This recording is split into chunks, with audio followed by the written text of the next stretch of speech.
Soldering iron দুই বা তার বেশি তারের সাথে সংযোগ স্থাপন করতে আমরা যেটি ব্যবহার করি সেটাকে সোল্ডারিং আয়রন বলে।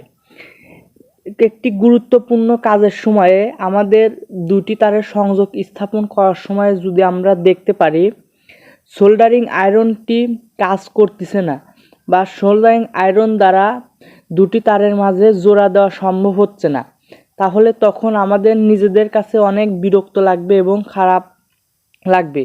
তখন আমরা বলবো যে সোল্ডারিং আয়রনটি খারাপ হয়ে গিয়েছে, এটা পরিবর্তন করে নতুন আরেকটি কিনতে হবে। এই সমস্যাটা কি কারণে হয় এবং কিসের জন্য হয় সেই সমস্যাটি আপনাদেরকে জানাবো ভিডিওটির মাধ্যমে। সোল্ডারিং আয়রনের এই বিটটি আপনারা বাজারে অনেক রকমগুলা পাবেন, চেষ্টা করুন আপনারা তামারগুলা কেনার। তামারটা একটু দাম বেশি হলেও এটা অনেক গুণে ভালো। সোল্ডারিং আয়রনের বিটটি পরিবর্তন করতে হলে প্রথমে আপনাকে স্ক্রুড্রাইভার অথবা টেস্টার দ্বারা সোল্ডারিং আয়রনের বিটটি যে লাগানো থাকে এবং সোল্ডারিং আয়রনের টিপ এর মাথায় যে দুইটি স্ক্রু থাকে সেই দুইটি আপনাদেরকে সর্বপ্রথম খুলে তো এটা কিন্তু অনেক হিটিং করে নিয়েছিলাম দেখে এটা প্লাসের সাহায্যে ধরে খুলে নিচ্ছি এবং এই হিটিংটি কিন্তু অনেকক্ষণ থাকে। তো এই স্ক্রু দুইটা দুই পাশে থেকে মানে হালকা একটু ঢিল দিয়ে এটা খুলে নিলাম। তো এখন দেখতে পাচ্ছেন যে নতুন একটি বিট, এই বিটটি আপনাদেরকে এই সোল্ডারিং আয়রনে লাগাবো এবং তাতাল করে সম্পূর্ণরূপে দেখাবো।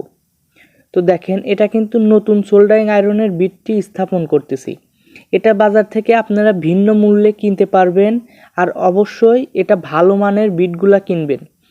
আর সোল্ডারিং আয়রন ব্যবহার ক্ষেত্রে সরাসরি 220 ভোল্টের মাধ্যমে এটা দিয়ে আমরা এই সোল্ডারিং আয়রনটি কত ওয়াটের সেই ওয়াটটি পেয়ে থাকি।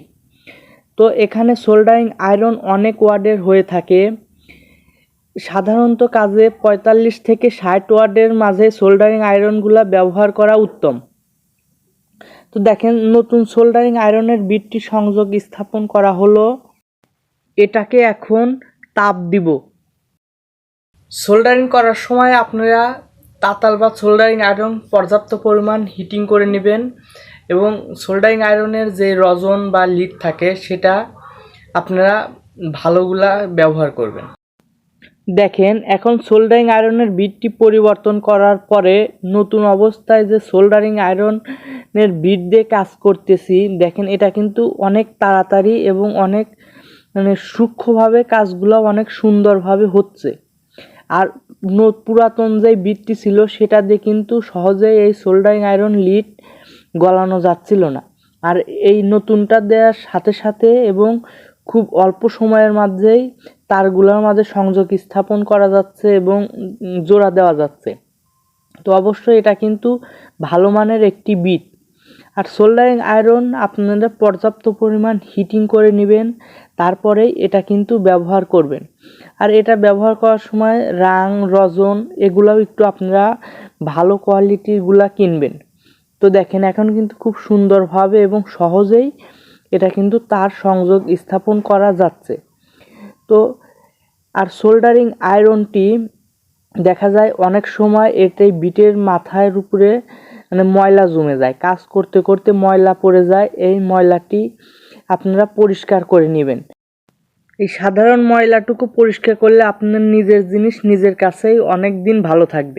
সম্পর্কে ভিডিও চান আমাদেরকে কমেন্ট করে জানাবেন, আপনাদেরকে সেই সম্পর্কে ভিডিও